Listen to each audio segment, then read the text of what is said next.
यही मिलता है, क्योंकि पहला अध्यात्म साधना का चरण ही है समर करना। क्योंकि कहा गया है प्रथम ही भगति संतान करी संगा, प्रथम ही भगति संत कर संगा, प्रथम ही भगति संत कर संगा, प्रथम ही भगति संत कर संगा, प्रथम ही भगति संत कर संगा, प्रथम ही भगति संत कर संगा, प्रथम ही भगति संत कर संगा, प्रथम ही भक्ति संतन परिसंगा। पहली अध्यात्म का चरण है संत समागम। तो संत समागम सबसे पहले कथा में मिलेगा। देखिए ऐसे कथा में तो नहीं मिलेगा जहाँ मनोरंजन हो, परंतु जहाँ आत्मरंजन की बात आएगी वहाँ आपको यथार्थ तत्व जानने के लिए जिज्ञासा प्रकट हो जाएगा। आप स्वयं रामचरितमानस का अध्ययन करेंगे और एक एक चौपाई के दार्शनिक अर्थ को समझने के लिए अपने आप को तत्पर करेंगे। आज की कथा में हम आपको बहुत सुंदर चरित्र सुनाएंगे। मनु जी का चरित्र बड़ा ही दिव्य है और दुर्लभ है।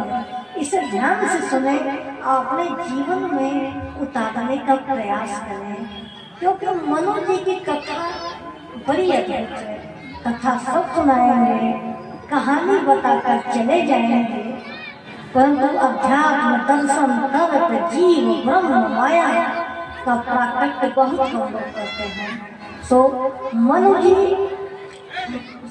मनवंतरी में प्रकट होने वाले प्रथम पुरुष हैं। उन्हें आदि पुरुष कहा गया है और वो मनु स्मृति के रचयिता है तथा अयोध्या के राजा हैं। उनका बड़ा संपन्न वैभवशाली परिवार है और वह 5 संतान के पिता हैं।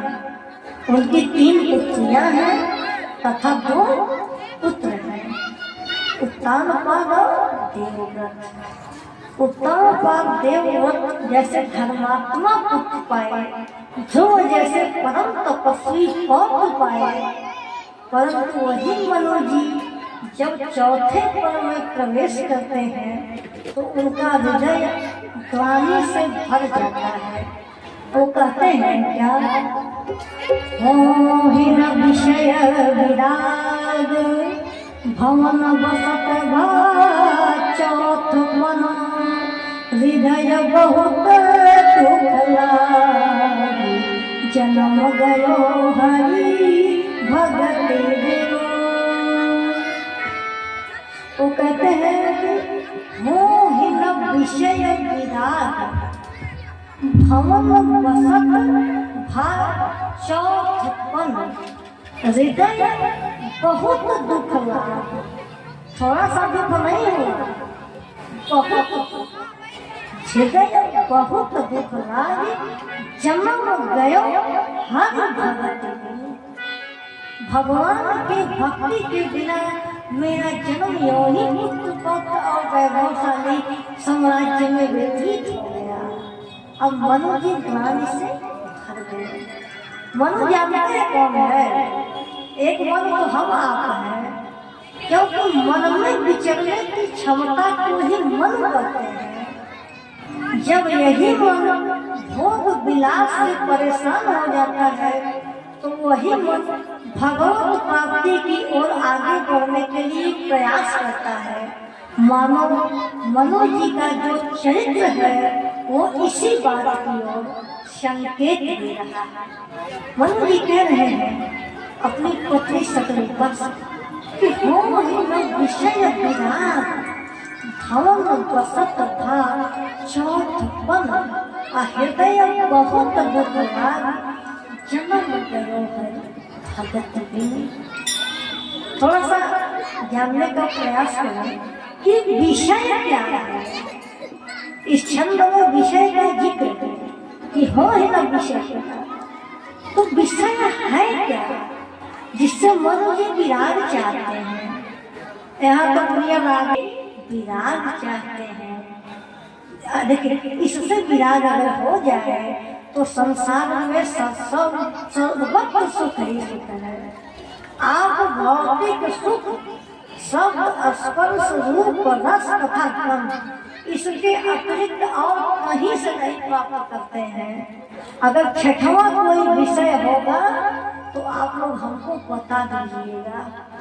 ये हम आप लोगों पर छोड़ कर जा रहे हैं कि छठवां अगर कोई विषय होगा तो आप सब लोग हमें अवश्य बताइएगा, परंतु है नहीं। हमारे शास्त्र कहते हैं और प्रमाणित है।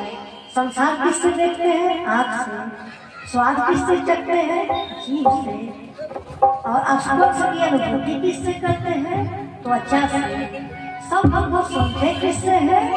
कान से। अगला बताइए कौन सा है जो आपको संसार दिखा दे?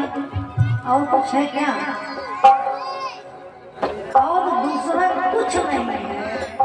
ऐसे विषय से मनु जी विराग चाहते हैं और वह इन विषयों को त्यागने के लिए, साधना करने के लिए सतरूपा जी के साथ जाते हैं। देखिए, साधन कठिन न मन कर देगा। साधन कठिन नहीं है, मन की दृढ़ता अपने पुत्र को अयोध्या का राज सिंहासन जबरदस्ती देकर मनु जी अपने पत्नी के साथ जाते हैं। तो क्या है?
समेत गमन बन किया।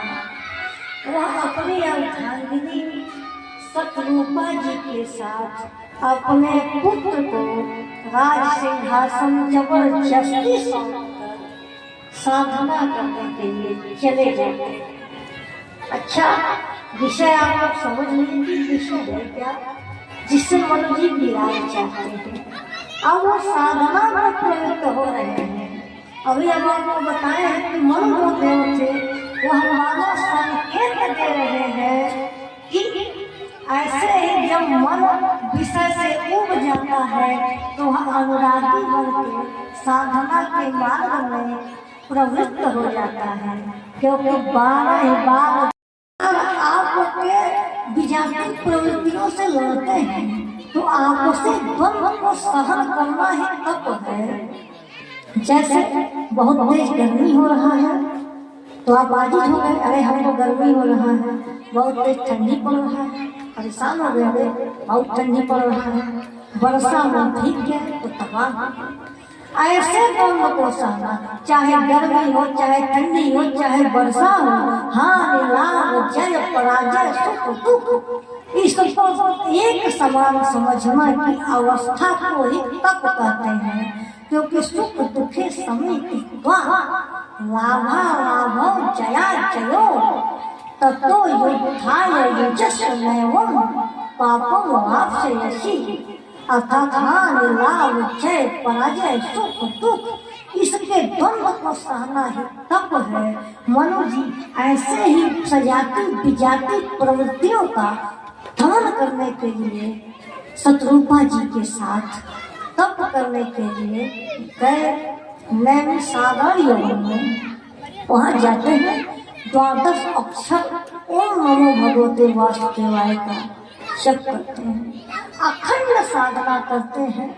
मानस में लिखा है कि ब्रह्मा विष्णु महेश बार बार आते हैं और कहते हैं वर मांगो, परंतु वे धीर पुरुष अपने तप से विचलित नहीं होते हैं, क्योंकि मनु जी जानते हैं कि ब्रह्मा विष्णु महेश भी आ रहे हैं, ठीक है, लेकिन मुझे तो उस ब्रह्म को प्रकट करना है जो निराकार होते हुए भी भक्तों को रिझाने के लिए सगुण साकार रूप को धरते हैं, तो कभी साकार रूप से वो निराकार रूप में प्रवेश करते हैं।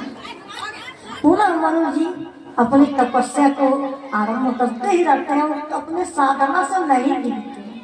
तो बहुत काल के पश्चात नभवाणी होती है। नभवाणी जानते हैं? आकाशवाणी होता है कि वर मांगो। तो मनु जी बड़ा मनोविनोद करते हैं, कहते हैं प्रभु आप निराकार भगवान है, आपसे कैसे मांगे, न आपके हाथ है न पैर है, कैसे मांगे। तो प्रभु कहे कि आप चाहते क्या है। तो कहे कि देखिए प्रभु जो ये छत है ना, इस पर चढ़ने के लिए सीढ़ी लगा होता है, तो आप सीढ़ी के सहयोग से छत पे चले जाते हैं, जो व्यक्ति छत पे बैठा है उससे मिल लेते हैं।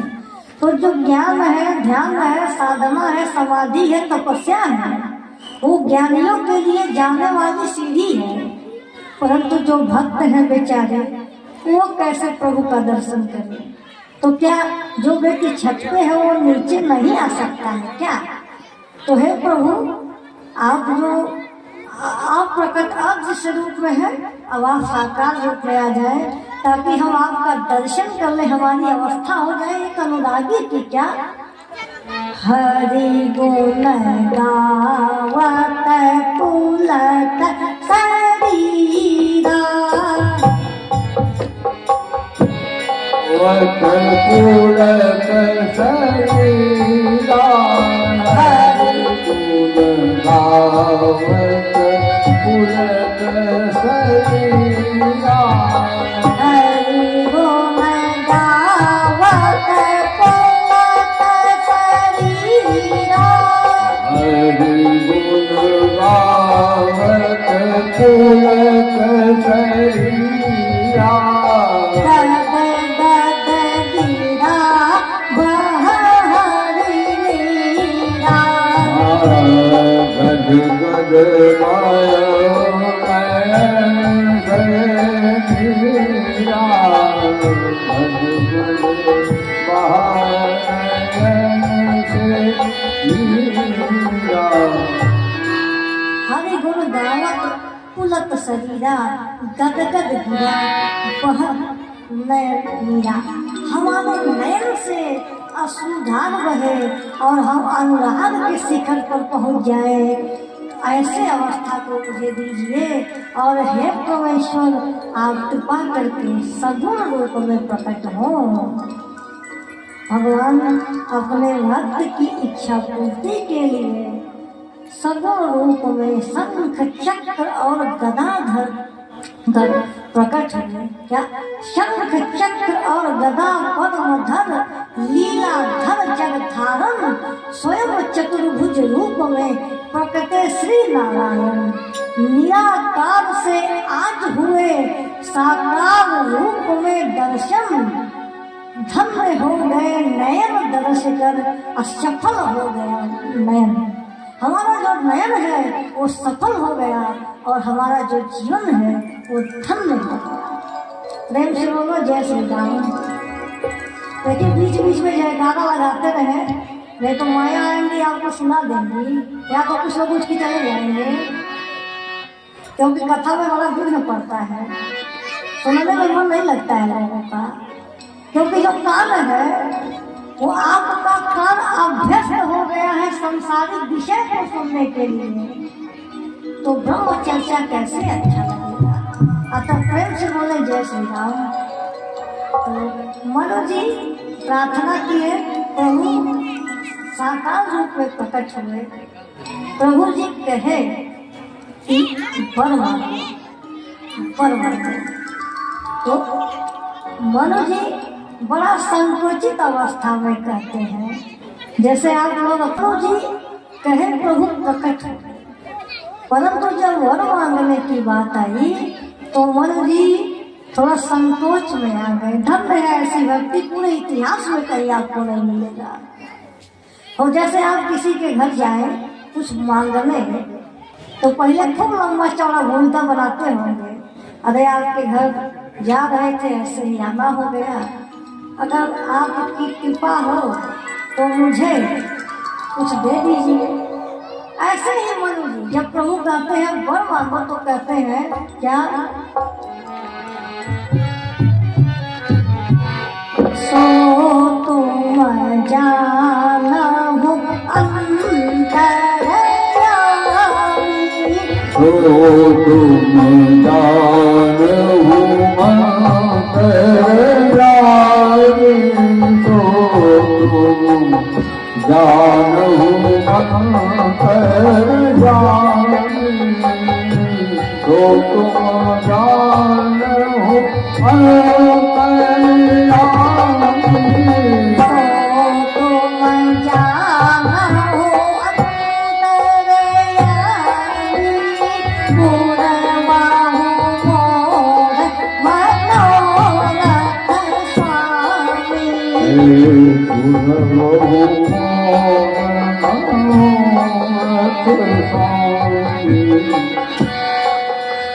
तो संकोच में आकर कहते हैं कि हे प्रभु तुम सब जानत अंतर्यामी, पूर्व मोर मनोरथ स्वामी। आप सर्वज्ञ हैं, सब घटवासी हैं, अंतर्यामी हैं, कहाँ पूछत हो परिचय स्वामी, तुम सब जानत अंतर्यामी। हम तो आपके सेवक हैं, आप सब जानते हैं। फिर भी प्रभु कहते हैं कि मनो विनोद न करे वर मांगो। तब वो कहते हैं, फिर संकोच करते हैं, कहते हैं ये नहीं कहते हैं मुझे पुत्र चाहिए, कहते हैं चाहो तुम ही समान सुत, मैं आपके समान पुत्र चाहता हूँ। अब पुत्र भगवान के समान, भगवान विचार करने लगे कि इस सकल संसार में जिसको मैं बनाया हूँ वह मेरे समान इस संसार में कौन हो सकता है। प्रभु कहते हैं ठीक है मनु जी, आप मेरे भक्त हैं, मैं आपका मान रखूंगा, मैं भी आऊंगा और मैं वचन देता हूँ मैं अपने साथ अपने ही समान आपको एक और सुख दूंगा। तो राम जी स्वयं नारायण हैं और भरत जी उनके अंशा अवतार हैं, क्योंकि वो कहे चाहो तुम ही समान सुख, तो तुम प्रभु के समान हरि समान सुख भरत जी हैं जो मोक्ष के वाचक हैं, और राम जी धर्म के वाचक हैं, क्योंकि मोक्ष सदा धर्म का अनुरागी होता है। तो इस प्रकार मनु जी को हरि नारायण वरदान देते हैं। देखिए ये संसार में साधना जो है, साधन कठिन न मन कर देगा, साधन कठिन नहीं है, आपके मन की दृढ़ता कठिन होनी चाहिए। मनु जी के मन की दृढ़ता कठोर था, धैर्यता, क्षमता, स्थिरता था, श्रद्धा था, तब वो ब्रह्म को पाए और उनके समान पुत्र पाए, साथ में साथ नारायण को भी पाए। अब भगवान सतरूपा जी से कहते हैं कि माता आपको क्या चाहिए, तो सतरूपा जी कहती हैं कि नृप अर्थात राजा जी जो वर मांगे हैं उसमें मेरी सहमति है। भगवान प्रसन्न होकर कहते हैं कि तथास्तु ऐसा ही होगा।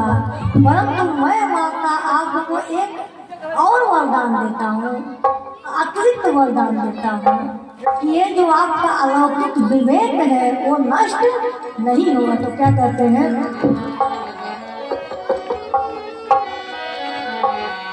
मातु विवेक अलौकिक तोरी, मातु विवेक अलौकिक तोरी, मातु विवेक अलौकिक तोरी, हे मातु विवेक अलौकिक तोरी, कबहु न मिटहि अनुग्रह कबहु न मिटहि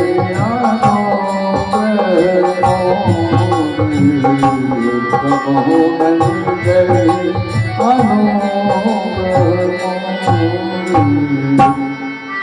कहते हैं कि हे माता, आप जैसे आज मुझे ब्रह्म के रूप में देख रही हैं, जब मैं आपका पुत्र बन के आऊंगा तो आप मुझे अपना पुत्र नहीं समझेंगी, इसी ब्रह्म के रूप को जानेंगी, आप पर माया का प्रभाव नहीं पड़ेगा।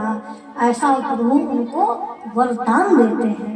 रामायण आप लोग पढ़े होंगे तो देखेंगे कि कौशल्या का जो चरित्र है वाल्मीकि रामायण में उन्हें ज्ञान का अवतार बताया गया है, क्योंकि उनके ज्ञान का नाश नहीं होता है प्रभु की कृपा से।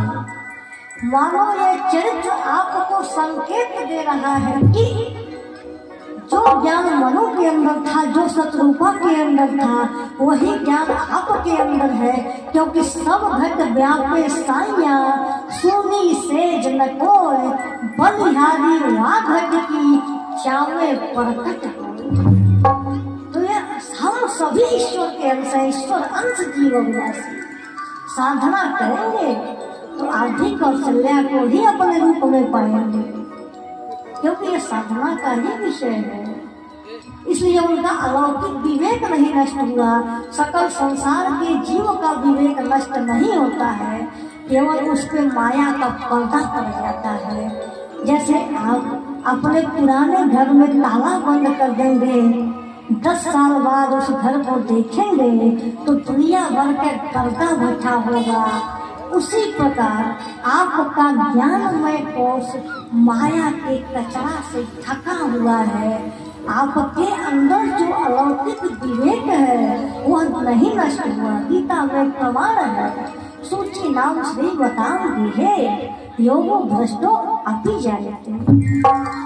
कौशल्या जी जब कोई वरदान देते हैं फिर उनसे मनु जी कहते हैं कि प्रभु आप शत्रुपा जी को तो वर दे दिए कि इनका अलौकिक विवेक नष्ट न हो, परंतु मैं पुनः आपसे वर मांगता हूँ कि जब आप पुत्र बनकर आए तो मुझे ये एकदम याद न रहे कि आप ब्रह्म हैं। मैं आपसे पुत्रवत प्रेम करूं जैसे पिता का पुत्र से होता है। मैं एक साधारण मनुष्य के रूप में जीवन व्यतीत करूं, हमारा ये अलौकिक ज्ञान न रहे। होता क्या है कि सब वहाँ से भको कहते हैं कि अलौकिक विवेक हमारा नष्ट हो जाए, और जिस क्षण प्रभु आपसे मेरा वियोग हो उसी क्षण मेरा मृत्यु हो जाए। तो कहते हैं क्या, मणि बिन पड़े जीवन जल बिन मीना, मणि बिन पड़े जल बिन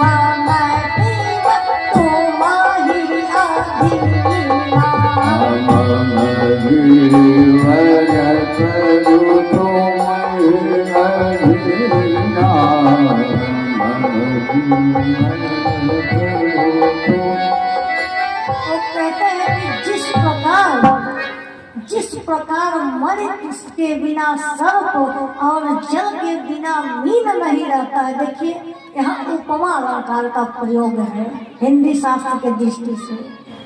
जिस प्रकार जल बिन मीन और मणि बिन सर्प नहीं रह पाता है, उसी प्रकार मैं भी आपके बिना न रह पाऊँ। यह अलौकिक प्रेम है। प्रेम से बोले जय श्री राम। उन्हें ऐसा ही वर मिलता है। यही कारण है कि दशरथ जी जैसे ही राम का वनवास होता है तो कहते हैं कि हाँ रघुनंदन हाँ प्राण प्रीते तुम बिन बहुत जियत दिन बीते। हे रघुनंदन प्राण प्रीते तुम बिन बहुत जियत दिन बीते। तुम्हारे बिना जीते हुए बहुत दिन व्यतीत हो गया। अब मैं अपने प्राण का त्याग करता हूँ। ये जानते हैं तरफ क्या है? मानो ये आत्मा दशरथ जी का ये चरित्र संकेत देता है। जो मनु जी है इनका चरित्र संकेत देता है कि आत्मा जब ब्रह्म से अलग हो जाए, माया में फंस जाए, तो उसे तत्क्षण माया का त्याग कर देना चाहिए और प्रभु के भक्ति में लीन होना चाहिए, हो जाना चाहिए। यही कारण था कि दशरथ जी का मृत्यु राम जो बन जाते हैं उसके पश्चात हो जाता है। संभवतः इस रहस्य से बहुत कम लोग परिचित रहे होंगे, परंतु आज जान लें वही वरदान कि मर बिन फर जिम जल बिन मीना तिम जीवन मम तुम ही अधीना। मेरा जीवन आपके अधीन हो। प्रभु कहते हैं तथास्तु, ऐसा ही होगा। और इस प्रकार वन देकर प्रभु अंतर ध्यान हो जाते हैं और मनु जी से कहते हैं कि पुनः आप जाएं अयोध्या में राज करें। और जब इसी अयोध्या में आप दशरथ बनकर प्रकट होंगे तो मैं आपका पुत्र बनके अवश्य आऊंगा। देखिए मनु जी का जो चरित्र है वह उस मानव की अवस्था को दर्शाता है कि जो संसारी भोगों से संपूर्ण रूप से समृद्ध है, संपन्न है और धर्म के मार्ग पर चलने वाला है। इसलिए मनु का अर्थ होता है मननशील। जो व्यक्ति मननशील है उसे ही मन कहते हैं। आप मननशील बनिए, चिंतन करिए, आध्यात्मिक रहस्य को जानने का प्रयास करिए, आप भी मननशील हो जाएंगे, आप भी मन की अवस्था को प्राप्त कर लेंगे। क्योंकि जानते हैं ये जो आपको शरीर मिला है वह भोगों को भोगने के लिए नहीं मिला है।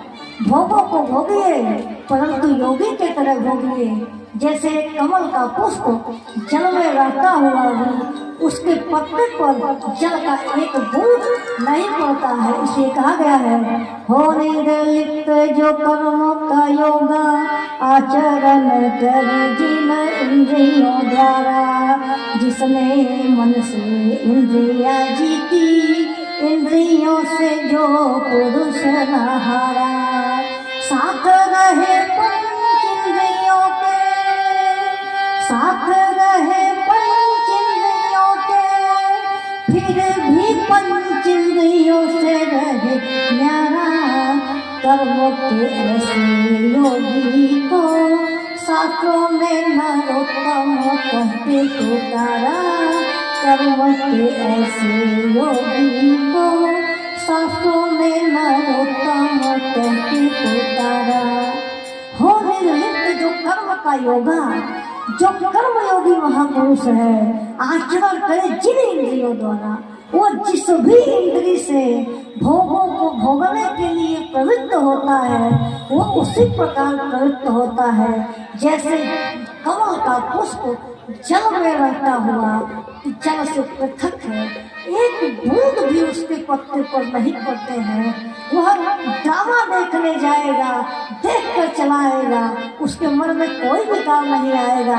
वह पुत्र के साथ पिता का धर्म निभाएगा, पत्नी के साथ पति का धर्म निभाएगा, एक देश के लिए वह नागरिक के कर्तव्य को निभाएगा, वह अपने पुत्र होने का धर्म निभाएगा, अपने पिता के प्रति मित्र होने का धर्म निभाएगा।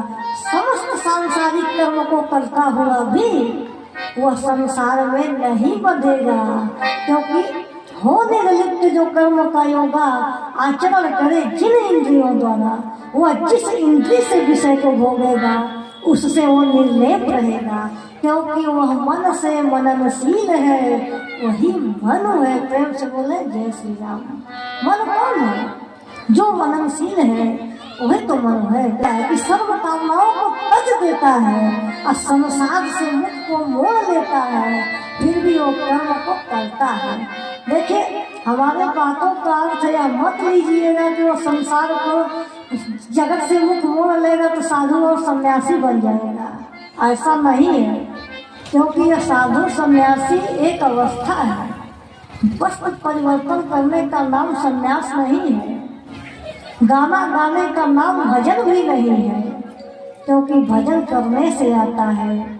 इसलिए कहा जाता है कि हम भजन कर रहे हैं। वो ये कहता है क्या कि हम भजन गा रहे हैं? नहीं, भजन साधना का दूसरा चरण है, पहला चरण नहीं है।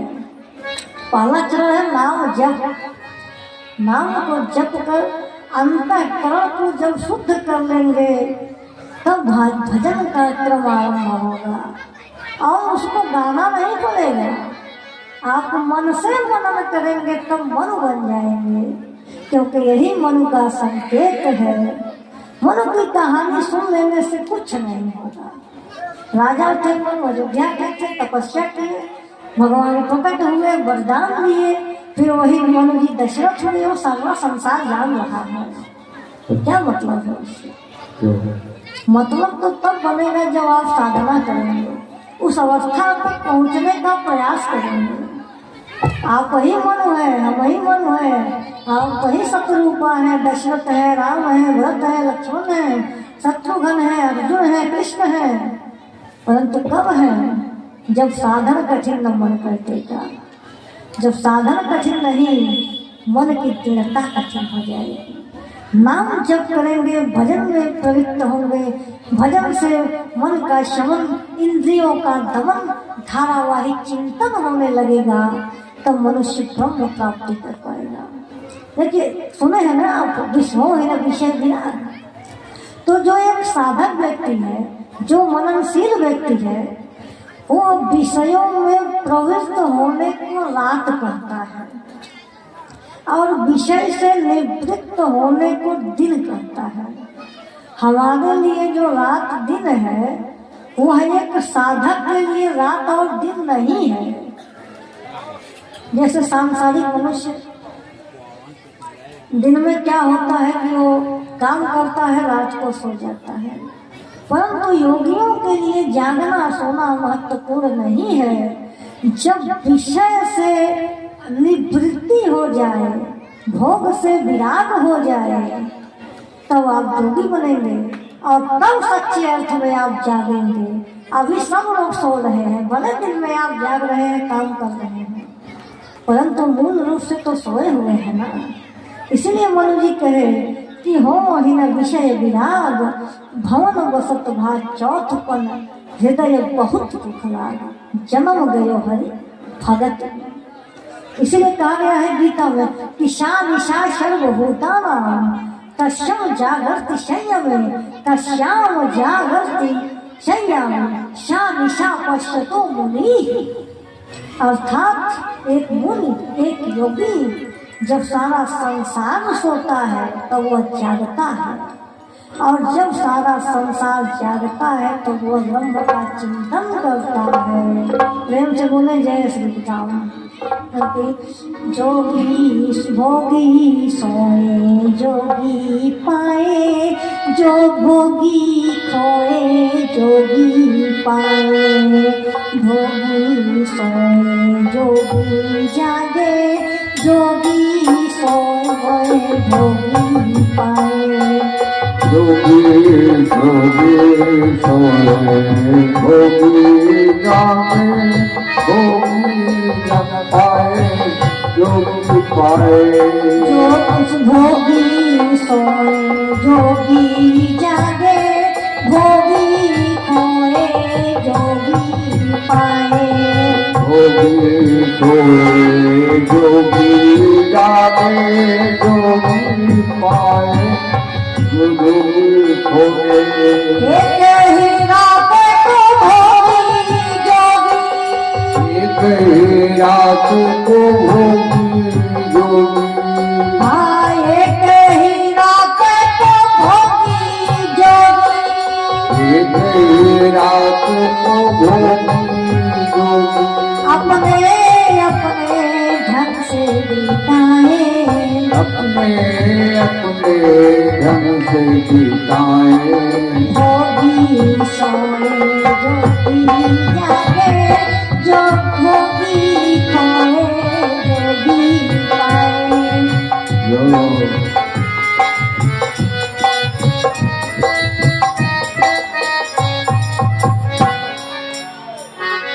देखिए रात एक ही है ना, दो व्यक्ति हैं, एक भोगी है सांसारिक मानव है, एक मनु जैसा मननशील योगी है। एक रात में दोनों दो तरह से जीवन व्यतीत करते हैं, एक विषय में अनुरक्त है तो एक विषय से विरक्त है। तो एक ही रात को भोगी जोगी अपने अपने ढंग से बिताए, एक ही रात को दोनों लोग अपने अपने ढंग से बिताते हैं। भोगी जीवन को खो देता है, जोगी जीवन को पा लेता है, क्योंकि कहा गया है कि साधन धाम मोक्ष कर द्वारा पाए न जे परलोक संवारा। क्या साधन धाम मोक्ष कर द्वारा, साधन धाम मोक्ष कर द्वारा, साधन धाम मोक्ष कर द्वारा, साधन धाम मोक्ष कर द्वारा, साधन धाम मोक्ष कर द्वारा, पाए न जे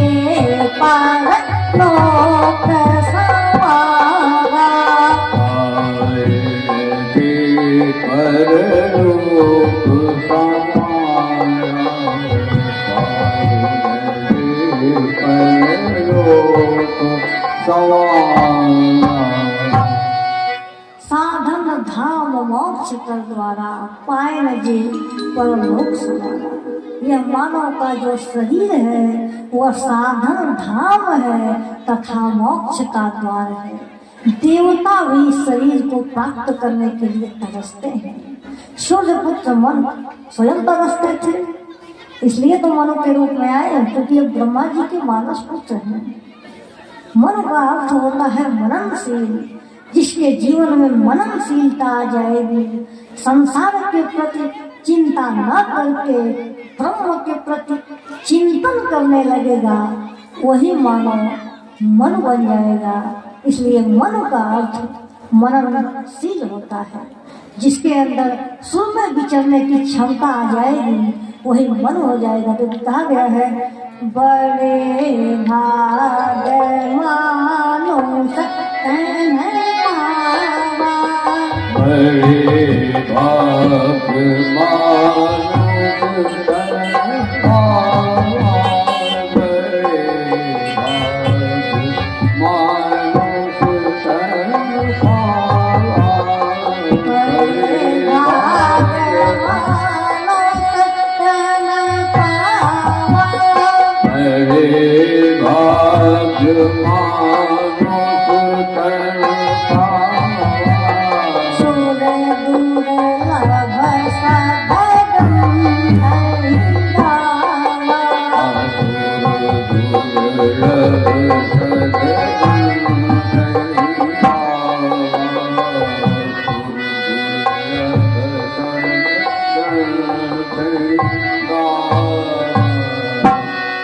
बड़े भाग मानुष तन पावा।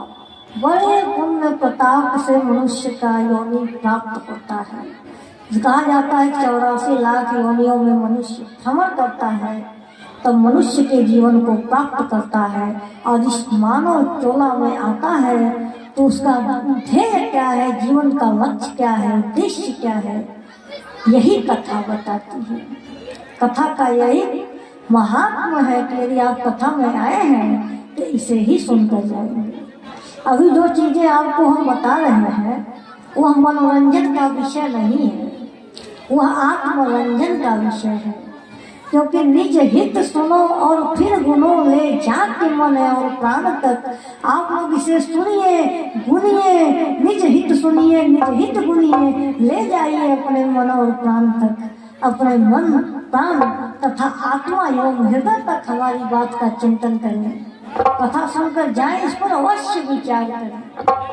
कौन है मन, हम कैसे मन बन सकते हैं, अपने जीवन को धन्य कर सकते हैं, मनो शरीर को सार्थक कर सकते हैं। क्योंकि साधन कठिन न मन कर देगा, साधन कठिन नहीं है, मन की दृढ़ता कठिन होनी चाहिए।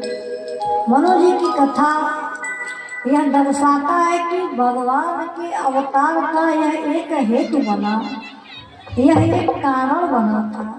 क्योंकि राम का अवतार हुआ क्यों था, यही प्रश्न पार्वती जी भगवान शंकर से की थी। तब शंकर जी ये मनु जी का चरित्र सुनाए थे जो आपको बता रहे हैं। एक कल्प में राम अवतार का यही कारण बना था। और ऐसे कारण अनेक है। कहा गया है राम जन्म के हेतु अनेका, राम जन्म के हेतु अनेका,